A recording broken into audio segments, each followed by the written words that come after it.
Joe talks about Joe. And now, your host, Joe Slepsky. Hey everybody, welcome back to Joe on Joe. This is the only podcast where we watch every episode of G.I. Joe, a real American hero, in sequential order and comment on it mystery science style. I'm very, very happy to have everyone back this week because not only are we watching just a rough episode, but because of that, I needed a strong co-host with me this week. I needed someone who's a super talent, who knows a lot about pop culture and comics and telling stories. And he's a creator himself, and most of all, he's a friend. Please welcome to the show, Dylan Campbell. Dylan, welcome to Joe on Joe. Yo, Joe. Now, I don't know if you've watched this episode prior to us starting here, Dylan, but it is called Metalhead's Reunion. Did you happen to give it a browse? I wanted it to be fresh. Good. So I'm glad because you probably would have canceled this interview. I'm like, oh, Joe, really? Something came up. I'm so sorry. Yeah, I can't make it. Static. It's too crazy. So yeah. So we're going to talk more about that later, but I just needed all the listeners to know it's Metalhead's Reunion. Yeah, there's a lot to talk about there, but first we're going to start talking about with Dylan Campbell. Dylan, you're the writer, you're the artist, I think you do everything. I think you do colors and letters, right? On your comic book, on the comic book Scared by the Bell. Tell us a little bit about Scared by the Bell. So Scared by the Bell is a comic about it's about a kid named Peter starting a brand new middle school full of monsters, because we all know middle school is full of monsters. True. But he has vampires, cyborgs, werewolves, girls, all the scary stuff.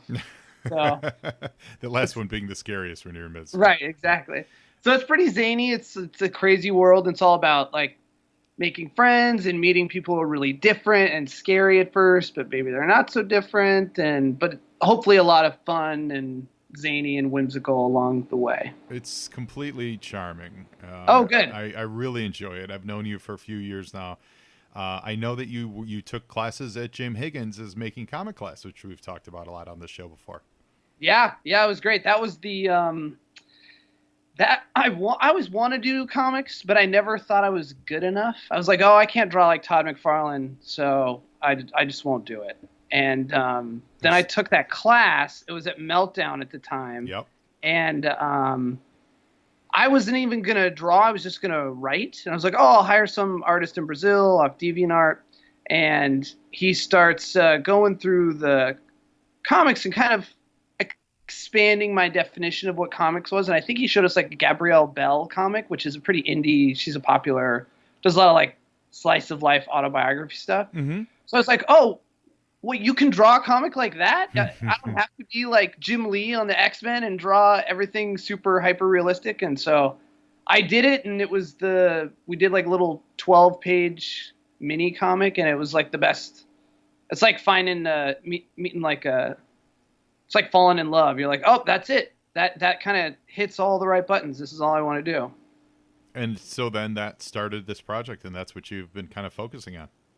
Yeah, so I did that, and then I kind of did some little one-pagers for a while just to kind of get my confidence up, and then I started to get restless, and I was like, I'm just going to start the book, and then, I've just kind of slowly been aesthetically, I've really enjoyed the progress in your style, because it is very, very charming, and it is very current. It's very modern, and it's that open cartoon style. Do you know what I'm saying? Where there's not a lot of, it's more like a cartoon come to a comic book page. Yeah. Would you agree with that? Yeah, totally. Yeah.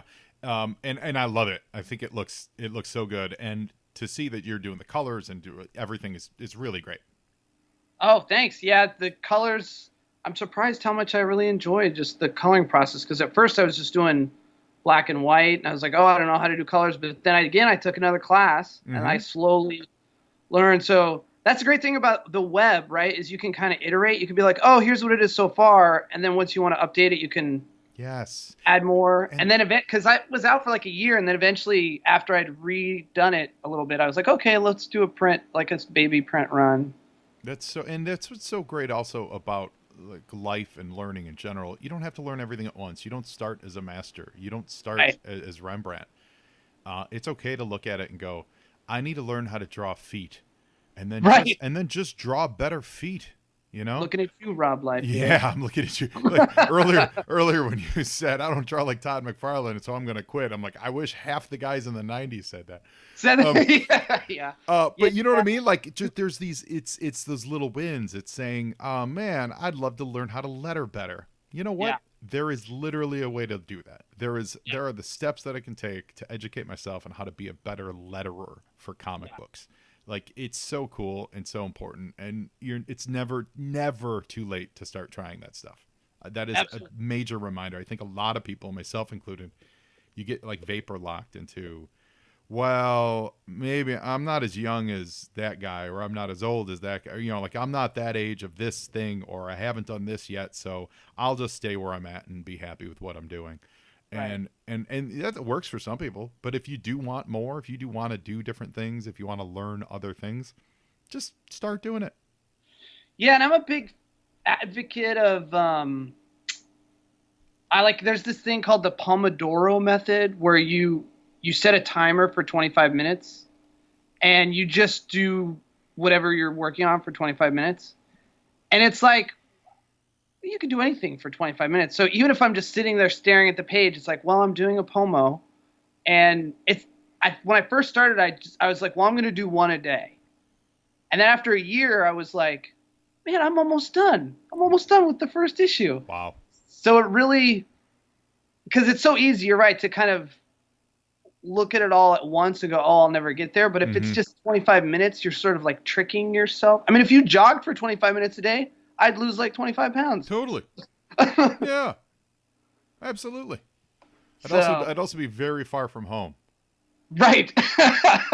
You're like, I'm in China. I'm like, yeah, I'm just going to jog. I didn't say I was going to jog and come back. I'm just going to keep running in one direction. So where can people find this? I know you have a website called scaredbythebell.com. And you're also on Instagram and Twitter at Dylan Draws. So Dylan, Dylan, and then the word draws twice. You're also available on Comic Central, which is that's digital app, and your hard copies in some stores in the Pacific Northwest. Yeah, so I have a small distributor in the Pacific Northwest. It's the Emerald City or Emerald Comics distribution. So yeah, I'm in like Floating World Comics in Portland. Shout out Floating World. Yeah. Push Pull in Seattle and Comics Dungeon in Seattle. And yeah, it's pretty cool. She does like these, you can follow her on Instagram. It's like Emerald Comic Distro, and she'll be like, hey, I just dropped off all these comics. So it's neat to go, oh, hey, look, there's my comic alongside some other people. That's awesome. So shout out to Emerald Comics Distro. We'll tag them on this. Yeah, she's great. What's her name? Her name's Anne Bean, Anne Bean, and she's been around for like a little over a year. So, but she works her butt off. She's up there in Seattle and driving down to Portland, and well, that's what doing the things you love results in. That's what you've been doing. You've been working your butt off. That's what she's been doing. She's been working her butt off. You know, podcasters, they work their butt off. Like when you find the thing that you love, that's the thing you want to do, and so it ends up being, quote, working your butt off. You know, it's the chase in life, to find the thing you want to do. Yeah, I agree. And you, I can't imagine how much work you put in these podcasts, man. Yeah. So, bravo. Oh, thanks, man. Thank you. Yeah. You know, it's a labor of love, as we say. Yeah. Now, you also wrote some comic stuff, and I think it was for, didn't you do like Marvel file cards or something for? Yeah. So something. Yeah. Tell us. And I mean, that's not a lead, and I literally kept blanking exactly what it was, but I remember. No. I wrote. Well, it's funny because like I was working for like a company that was a vendor of Disney, right? Okay. And so they had to. It was all marketing. They repurposed it was Avengers Assemble, that first animated, which I thought was really good. That was a really good show. Yeah. Yeah. And then the Ultimate Spider-Man, when that came out. And so it was called when it was Avengers Assemble, it was called the Fury Files, and they're like, oh, we want like Nick Fury kind of doing like these little, dossiers on like the heroes, like who they are, what their background is, what they can do, almost like open up a file on Fury's computer. And so it kind of cobbled together I had to like watch every single episode and go, we should use these shots and this is what they should say. And it was really fun. Some of them are like 1 minute, some of them like 3 to 5 minutes. I think you can find them on YouTube, Fury Files. And but I remember I told you at Golden Apple, you're like, oh, did you do the comic? And I was like, what? And they got somebody they like just transcribed them for the comic, but they credited whoever transcribed them. Oh, no. Yeah. And the guys I worked for told Disney, they're like, you could have given our guy credit. His name's on all the scripts. I mean, so you literally wrote it, and they just it's the typist, the typesetter at the printing house got credit. Yeah, because I'd look at him like, yeah, these are all my words. Who is this guy? Oh my gosh, that is crazy. Yeah, but it's fun. Whatever, And that guy's name was Dan Slott. Dan, see that people might not like Dan for some reasons, but I have a whole personal reason. Well, let's talk some G.I. Joe now. What's your history and background with a real American hero? Man, G.I. So my mom, growing up, right? We kind of strict, kind of Christian upbringing, so I couldn't watch. What part of the world? Here in California, Tustin in Orange County. Okay. So I was homeschooled, and I couldn't watch stuff with like magic, so like no He-Man, no Smurfs. But I was like, oh, that's cool. Like I'll just watch G.I. Joe and Transformers. So and she was like, definitely the Dungeons and Dragons cartoon was out. No Dungeons and Dragons. Yeah, I couldn't play that. Like, so people talk about it now. I'm like, that sounds like I would really like that. I never played that. But I was totally allowed to watch that. So I watched like Spider-Man and His Amazing Friends, GoBots, G.I. Joe, Transformers. That was my jam. Oh, that's very cool. So were you primarily a cartoon guy, or did you have the toys or read the comic book? Oh yeah. So toys, I still have them in as many as I didn't, lose over the years by having a shoebox in pieces. And I remember my dad showing me how to unscrew them and put in a new rubber band. Oh, that's awesome. Yeah. And no, I love the toys. I remember when my baby sister was born, my mom got me Zartan so that I wouldn't feel left out, Here, the rest of your life is gonna, you're gonna be sharing your entire life, but you get a shape-changing mercenary. Right. And that was pretty cool. And again, I was like, this guy. Yeah, and he came with the sled and everything. Yeah, it's pretty great. It was like a deluxe G.I. Joe. Yeah, that's a pretty great present. Yeah. So and then I read I have a bunch of the comics, because I just would get them on newsstands or like drugstores, or my mom would buy stuff at Pick and Save. They had like those little 3 comics in one, where it's like one on the front, one on the back, and in the little plastic bag. Yeah. So every Christmas I always got lots of those. I love those. We used to get those at Toys R Us. Yeah. And it would just be a search to figure out what that middle book was, because then that was the one that was going to tip the scales. Because like I had this one, I don't have this one. Hold on. Yeah. What's this other one? What's this middle one? Yeah. Avengers West Coast 7. I'm in. Right. You're like, oh, perfect. Yeah, or you'd get like 2 parts of a 3-parter, and then you would go decades before you finally got that final part of the story.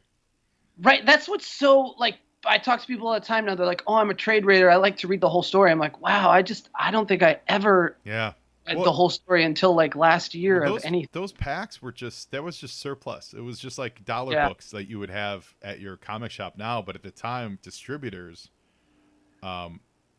because the market was different. Like it wasn't, the onus was more on, you could return things. So the onus was on the distributors and Marvel. So the comic shops wouldn't be stuck with these unsold books. The distributors / Marvel would. Then they would sell it to either the distributor or whoever was doing those packaging. And then they would just rando make those 3-packs, 6-packs, whatever they were. And that's how they'd get rid of them. But it's that overstock just shifted into the quarter bins. Oh, got it. Like the socially, that's what became of those books. Right. Yeah. So, what are you reading today? Anything fun? So I'm a big I feel like I'm a bit of an omnivore when it comes to everything. Like I read on the newsstand. So for Marvel, I'm reading Immortal Hulk, So good. which I really like. It's so good. Really like highest recommendation for the Immortal Hulk. Yeah. Yeah. Right. It's like, and the pitch would basically be like, oh, imagine if they did the TV show from the 70s. Yeah. In a comic, but had a horror bent to it. Like, oh, that sounds awesome. It is absolutely is. So I'm reading that. I started reading Conan just because, I'm like, oh, sure, Conan. Jason Aaron. Yeah, I liked everything he's ever done. Literally everything. Yeah. I was thinking, I was like, God, what if I read of Jason Aaron's that I did not like, and I couldn't really. I can't really think of it. I mean, even at his like mediocre, he's like, well, that was good. I mean, well, I think like his Avengers stuff now is obviously that's a title that is going to have a lot of people pulling strings and needing to go certain directions for the franchise. Right. And even that is really, really readable and good. Is it? Yeah, it's really solid. And then I got the Marvel Unlimited thing, so I was reading some Secret Invasion right now because I never read that. Yeah. And then I'm reading a bunch of like manga. I'm reading Vinland Saga, which is really cool. Speaking of DNA, Viking manga. Okay. Which is really, really good. That's kind of neat. Like the Viking culture filtered through the Japanese mindset. Yeah. No, like it's like through Japanese like storytelling. You know what I mean? Yeah. Basically, yeah. So it's all set, back in the day, and so it's called Vinland, which was their word for America, supposedly. Oh. Yeah, it's very good. He's a great draftsman. So you can't read too much of that stuff because that's another one. You're like, oh, I'll never be that good. Yeah, there's it's that fine balance between art where you look at it and you go, wow, that inspires me to make my own art, and then you look at some things and go, wow, that inspires me to never pick up a pencil again because I will never do anything like that. Like Sean Murphy, like all that. Oh yeah, right? Oh, yes. Yes, he was sharing some details from his from doing his pencil work, like behind the scenes stuff, and just the amount of time and detail that he was putting into the backgrounds on that White Knight series was crazy. Because you're like, it's never going to reproduce. No one's ever going to appreciate it as much as the time he's putting in. But but on the whole, though, you see the whole aesthetic is elevated. And I think that's so key for artists to remember is that it may not be whatever it is that building that you're putting the detail on in the background. It may not be the centerpiece of the picture. No one's ever going to email you and go, man, that brick looked amazing. Right. But when you do it enough, the aesthetic on the whole page is just elevated to such an extent that it takes the rest of the work with it. I think it's really important. It's lost a little bit in my opinion. Yeah, that's probably because it's like good production design or good sound design on a TV show. It just you don't notice it, but you notice it if it's not good. Yeah. You notice. Yeah, absolutely. On the movie Aquaman, which we don't need to get into like review stuff on it, but I thought the sound design was actually jarringly off. Oh, really? Yes. I need to see it. Well, when you see it, I don't mean to spoil it or ruin it for you, but whether you liked it or didn't like it, I didn't love it, but there was something about the sound cues and the musical stingers that I just felt. I was like, what is going on with this movie? Like there's a lot of it that just seemed off to me. And that would be at the minimum, that'd be a case where it stood out, whether or not you may have liked it or not, but it made itself known more than probably it should have. Oh, that's too bad. Yeah. But that's a perfect example of what we're talking about. Well, today, speaking of making itself known that it probably shouldn't have, Metalhead's grandma returns, guys.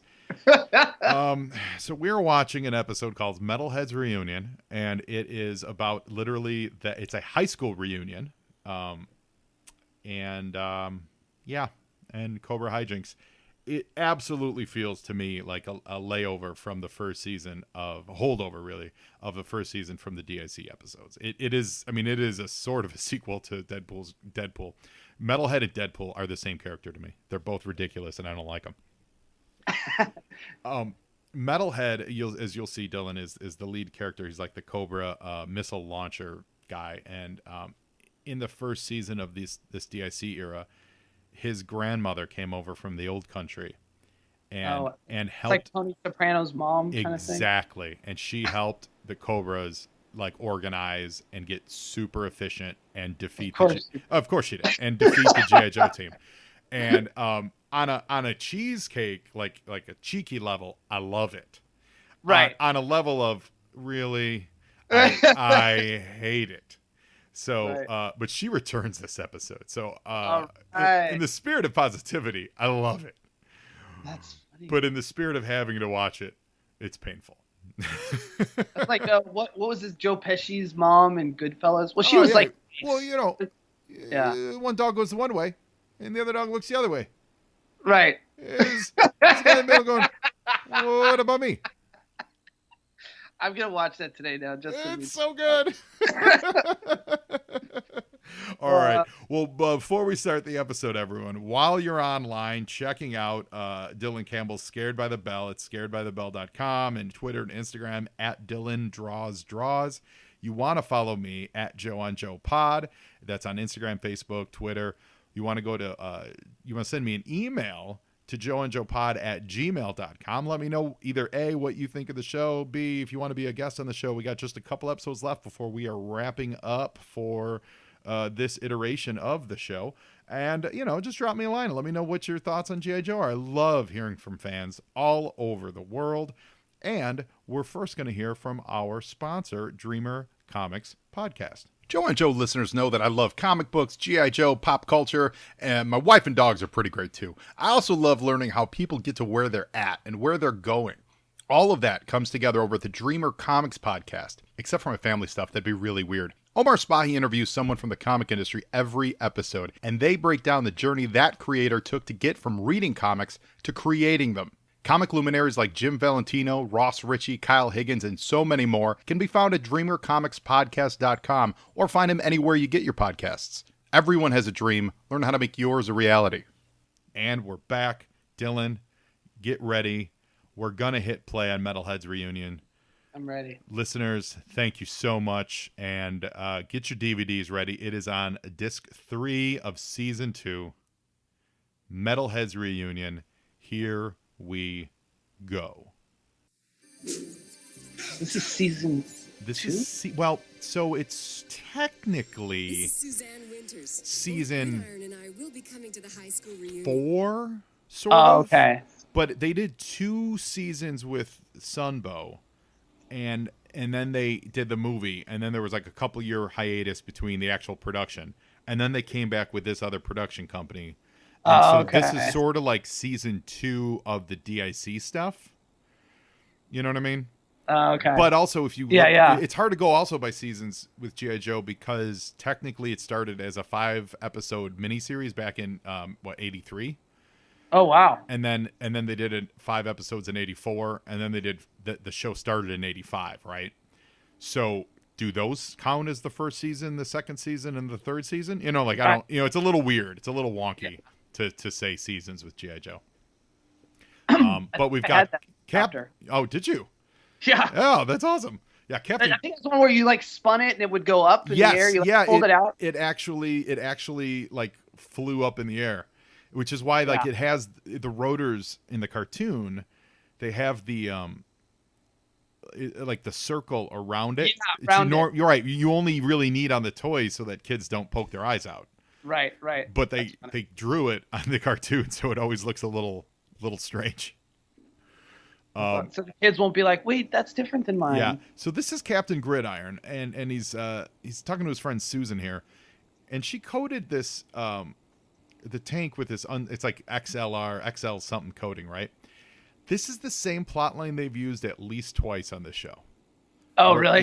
Yeah. So we're going to the credits here, and at least 2 different episodes, like story arcs, has G.I. Joe come up with a coating or damage resistant something that Cobra wants to steal. Well, it would be useful. It would be, but it's just, when can we stop recycling the plots, guys? Yeah, it's funny that they were like, the showrunners like, we should do a coding thing again. Yeah. Like, hey, It's like they keep repainting their own house at home, and I got an Wait, idea. are they different colors? Yeah, the coating? Yeah. Sell new toys. Right, exactly. You know what? Maybe actually that was part of the thinking. That's actually not a terrible idea. I bet. I got to be honest. Yeah, because I remember there were different planes. Like there was like planes. They're like, oh, now they've got tiger stripes on them. You're exactly right. And one of the ones that I count in this is Dragonfire, which was a toy release. They did like snake looking. So it's written by Steve Weiss and Paul Deal. They did snake looking versions of the truck of the vehicles. They called them Dragonfire. It was how they started the DSE run. And those were like alternate versions of the same toys. Right. And that was like a special empowered coating. And then there was one from the Sunbow ones where they did the coating, and I'm blanking on the exact title of the episode, but basically it caused the armor to get fragile. Oh. So it worked, but it only worked for so long.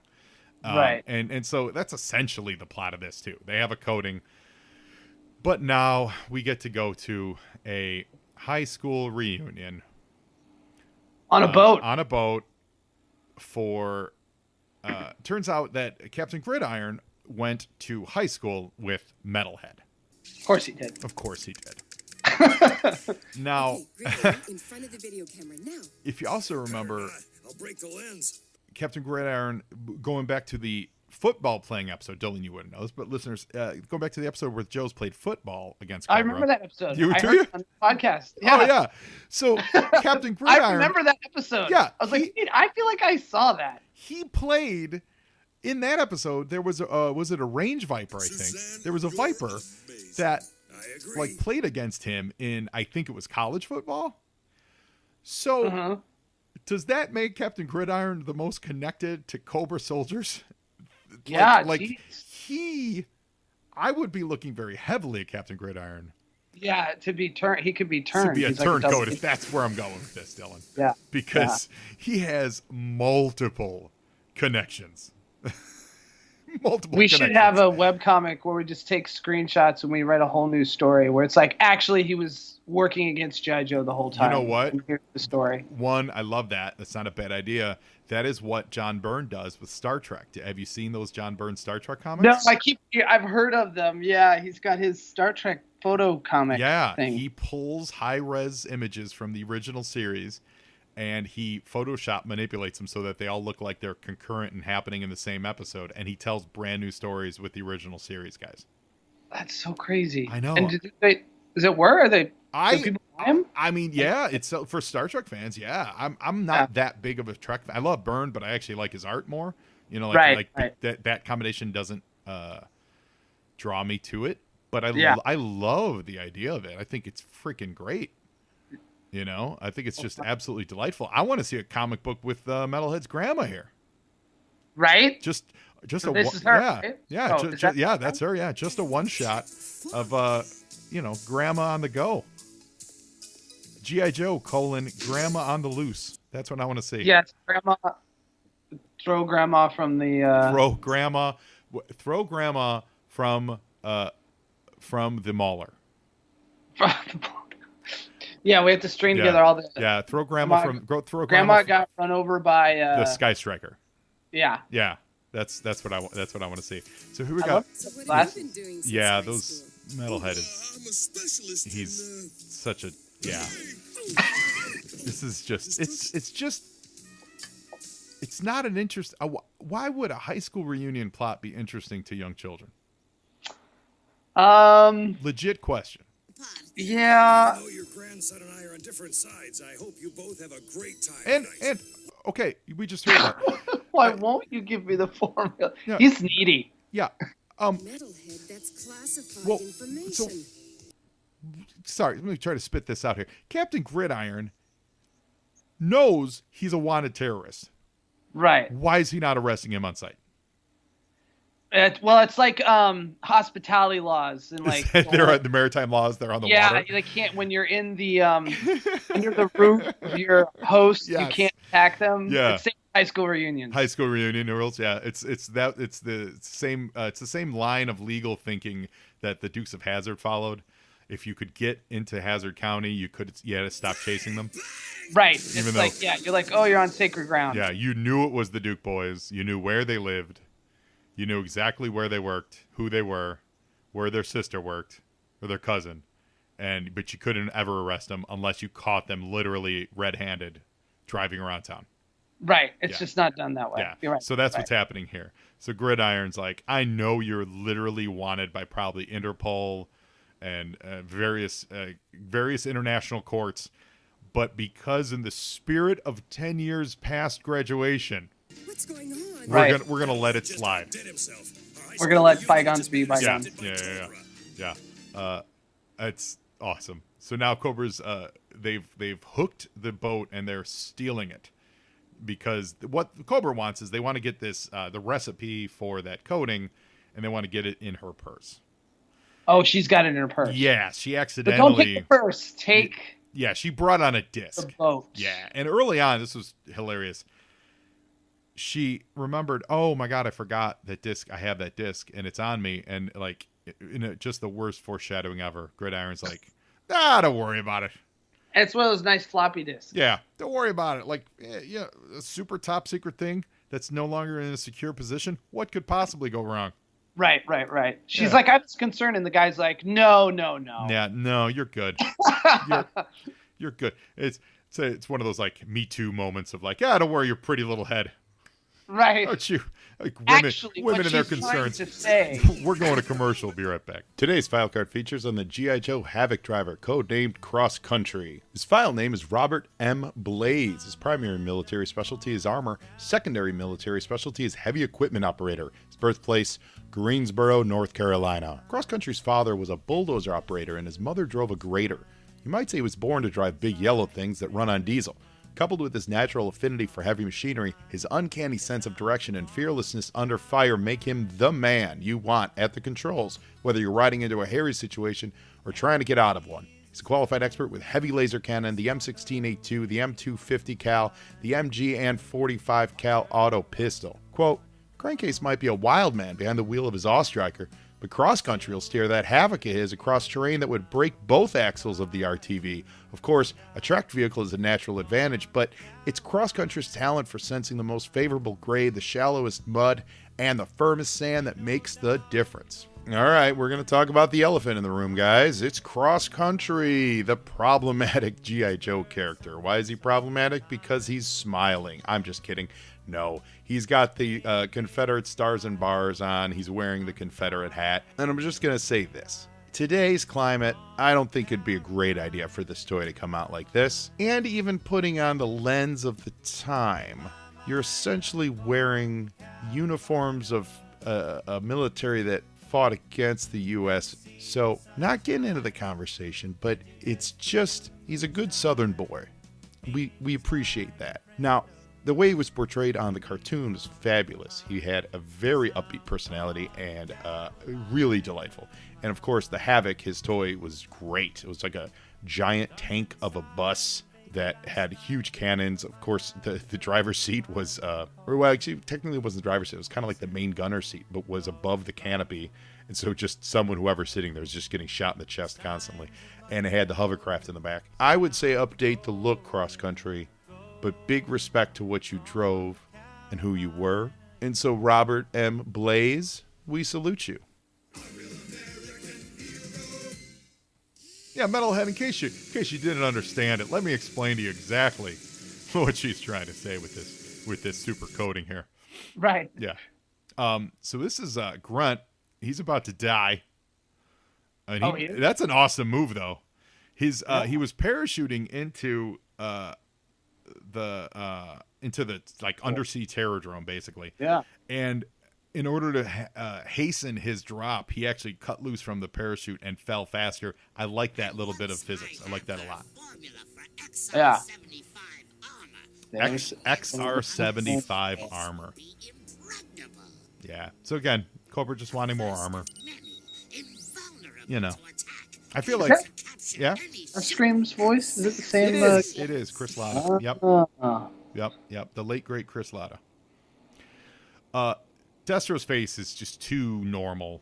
looking. Yeah. It's yeah. And when they give him that, there's like a weird outline around his face, which I'm sure was for the animators to just animate that portion of his face. Uh-huh. It makes it look even weirder because it makes it look like he's wearing like a silver cutout on Yeah. his face. Yeah. Granny here though. Come on. Listen though, this is why I like Granny. She punches out her grandson. She doesn't take it. No, she's like, grandma. yeah, she's like, listen, boys are gonna be boys, mercenaries are gonna be mercenaries, but you got to treat people with respect. Right. Exactly. Yeah. Also, she's got 4 teeth. Yeah, she's is it like a hillbilly kind of vibe? No. She's like Eastern European. Oh, okay. She's like from, I don't know, like wherever Borat was from. Like that kind of Eastern European, yeah. This way. They secured the little video. Ooh, Captain Gridiron reaching for her hand and like a romantic that was a quick little romantic interlude moment. Yeah. That's exciting. He has a football-sized nuke on his leg. He does. That's a grenade. It's a Okay. it's a football shape. Because he's a football player. Because he's an ex-football player. Yeah, Captain Gridiron. Yep. He's an which we've made the joke before in this that like at one point he had to go to the requisition department and be like, I need you to make me new grenades shaped like a football. And they must have been like, yeah, but the tooling and the manufacturing of that would cost thousands and thousands of dollars. Like, I don't care. Right, I can't throw them. I can't throw it unless it's shaped like a football. But you can't use the same grenade that every other soldier uses? No, I can't. No. I can't. And I need green M&Ms. Yes, also green M&Ms, and Van Halen to play at every inauguration. Right. Yeah, so this really is Granny Part 2. Right. Yeah, and that's why this isn't as between the plot being recycled and it's just being a special mission of Granny. It's hard. It's hard. That's fun. Was there a Granny toy? No, God, no. I wish. I'm sure they would spend this much time and go, you know what? Let's do more Granny. Well, you know what? 2 things make me think this. Either A, and I didn't cross-reference this. Maybe I can find it out while we're chatting. Either A, there was really good feedback about Granny. Right. She tested well. Yeah, she tested really well on the first time. Or B, it was just the writers were like just so enamored with it. You know what I mean? Yeah. So Granny Dearest, which was the first time she appeared, it was written by Chris Webber and Karen Wilson. Okay. And this one was written by Steve Weiss and Paul Dell. So not even the same writers. Right. So yeah, that's a choice. Can you imagine? That's so funny. Like they're like in the writer's room. They're like, do you guys remember Granny Visits? Do you guys remember? Imagine if he's crossing his fingers. Yeah. Oh, he's a big liar. Cobra Commander, you're such a liar. That's so funny. Those discs are just amazingly large. Yeah. They're the good old days. Yeah. Did you? Well, what was your early like computer stuff like?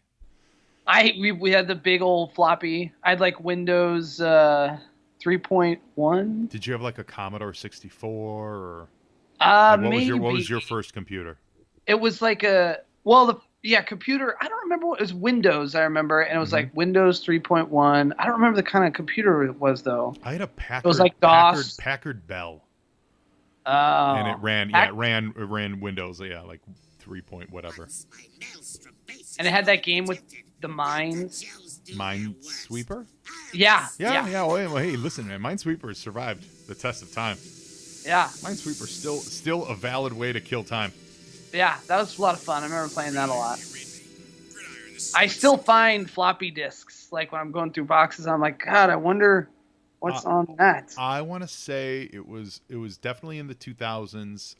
I was running Windows XP because I remember that being the operating system, and I did load up an old 5 1/4 inch drive, and I pulled all the old floppies that I had from my parents' house, and I tried to get them to operate, and a lot of them worked. Oh wow! Most of them had missing like corrupted data on it, you know. Yeah. Even though they were stored to be honest, they were stored fine. Like shocker, a collector who's comics and keeps his toys in mint condition would keep his discs also in pretty good shape. But Right. yeah, they were all in really good shape except 201. Most of them had like it was some kind of file corruption. So I was doing my best to get them all ripped onto hard drives and then try to emulate them. And I got a few games to run, like the old Punisher game. Oh wow. Yeah, I got that to run. I got the old X-Men games to run. And Wow. Spider-Man. All for like PC circa 1989. Roger Rabbit I got to run. That was definitely from like 89, 90. Yeah, but then that was the last time I ever spooled up a 5 1/4. It probably was like 2002, something like that. Oh wow. Yeah. I used to keep the boxes. You remember the boxes that came in? Like they would come in big, like way oversized. Yeah. Yeah. And you would store them in there? Yeah. So we're going to commercial. Be right back. G.I. Joe will return. Hey, listeners, if you're anything like me, all apologies to your family. I'm just kidding. It's likely that they made you this way. No, I'm talking about that I'm always looking for more G.I. Joe content, and I think I found it. Stop what you're doing. Okay, don't stop listening to this podcast. Can't you multitask? And go to Facebook/Special Mission Force. Brian Wilkins is curating all kinds of wonderful, nostalgic G.I. Joe content, including new pics from his fantastic Instagram page at Special Mission Force. On his Instagram, he's taking photos of Joes out in the wild, in the real world, doing stuff. For me, the two things that stand out the most are his variety of characters that he takes pictures of and like the depth of field in these pictures. It's just a wonderful job of directing focus for you. I think you really will enjoy his work. So like him on Facebook, follow him on Instagram and Twitter, and get ready for his website, specialmissionforce.com. He's a name to watch in the G.I. Joe game, so get on board now. Now back to the show. Yeah, I would keep the boxes. I would never throw anything away. So I just for years and years and years. And like the moment I decided to, all right, I really got to get rid of these boxes. Like 5 years later, I was like, God, I wish I had kept them because now I can sell them on eBay. Because people, eBay came around and was like, people were like, I'd love to have one of those old boxes. And mine were like all mint pristine. So like the original box art for, like Indiana Jones, and all the LucasArts stuff, Fate of Atlantis, and wow. Yeah, did you ever play that LucasArts stuff? No, I played the Dig. I remember. Oh yeah. Yeah. Dig was That cool. Yeah. Dig was very cool. Yeah, it's all that stuff. I think the big computer games that I just like got lost in were the It was later, but like the Myst games. Mm-hmm. I would just, just burn through just time. Like Myst was like, that was a cultural phenomenon. Yeah. That really, because it wasn't one of the first, no, it wasn't definitely was like the first, but it was one of the early CD games, right? Yeah. So it had like live action elements to like it. video. Yeah. Video, everything, yeah. Even though I've still never beaten Myst because you just went to still pictures and clicked on something, right? I think I got to the end of, because there was Myst and then there was Seventh Guest. Oh, see, I never played that one. Do you remember that though? Like the haunted house one? Yeah. It was a series of puzzles, like logic puzzles throughout the house. Yeah, that was. I like that one more than Myst. Okay, see, now I have to play that. Yeah, and then they did. I remember Riven. And then Myst 3. I had an adventure game that I loved when I was a kid, but it was a little over my head when it came out. And then years later, I went back with an emulator I found online with an emulator and a web page with all the cheats. It was called The Colonel's Bequest. It was a Sierra game. Do you remember Sierra? Yeah, I remember the name. Yeah, they would do all these like they did games like Leisure Suit Larry, and yeah, like games that were a little more mature, a little more for adults, or less. And the thing in their games almost always was you could really die, and it would reset you. Where LucasArts, your guy would go to the edge of a cliff, and he would go, whoa, I almost fell. Don't kill me. Right. Sierra games, they would just let you die. Right. So I would play Colonel's Bequest all the time. It was like, yeah, it was great. So you got the disc. It looks yeah. like. So Metalhead forced her to kiss him. It's definitely a Me Too moment. For sure. It's definitely. There's just some harassment going on. Well, Dylan, it's that time of the show on my pod where I like to ask my guests if you could be a member of the Joe or Cobra team, what would you be, and what would your specialty be?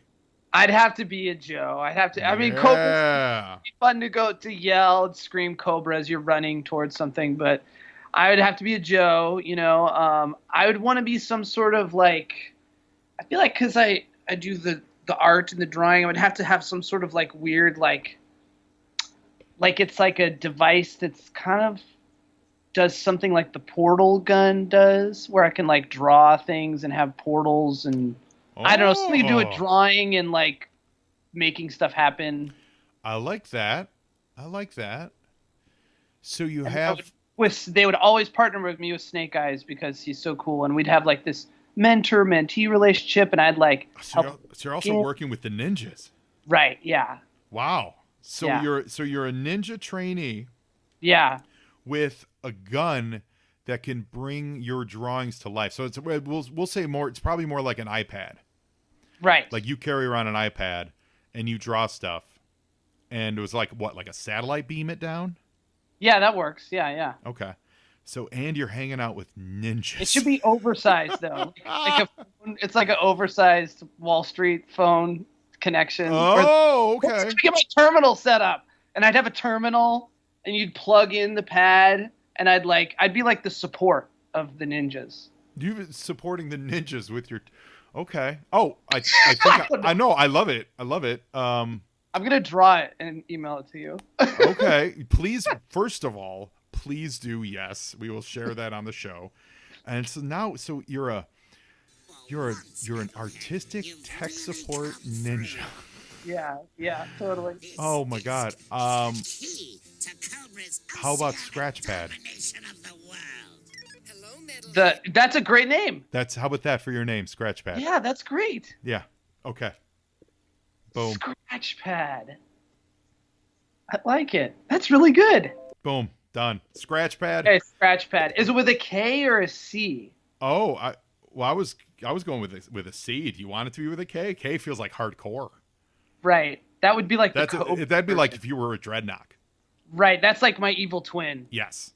And he's the same as me, but different colors. Yes. With a goatee. Welcome to the Joe on Joe team, Scratchpad. Yeah, I'm totally gonna draw this. Eventually, you're gonna get an email, and you see, like, we got an email today, guys. I can't wait to share from it. Scratchpad.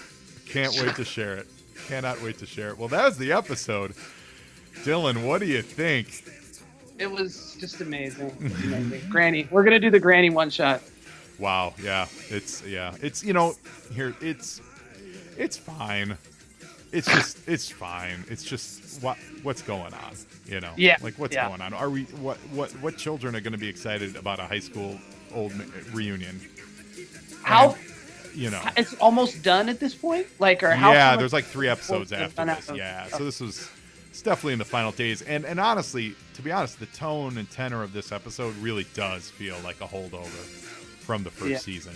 They did some episodes in the second season that were much better and more in line with what G.I. Joe kind of was. So I feel like this might have been a story concept or an actual script that they bought in the first season that they just got around to actually producing. I would not be surprised if that was the case here, because it's just so very, it's just it's a lot, but it is what it is. It's Metalhead Reunion, and Granny lives on forever. She does. We should fabricate like the 3D printer, like a Granny figure. Hey man, as long as we're talking 3D printers, I've said this before on the show, and it's apropos of nothing we've talked about, but I want to know, why do people fabricate or 3D print pieces for like the old G.I. Joe toys? Because I know people are on the market for like making their own USS flag and things like that. Why has that not been 3D scanned and 3D printed, and we just all get our own USS flag?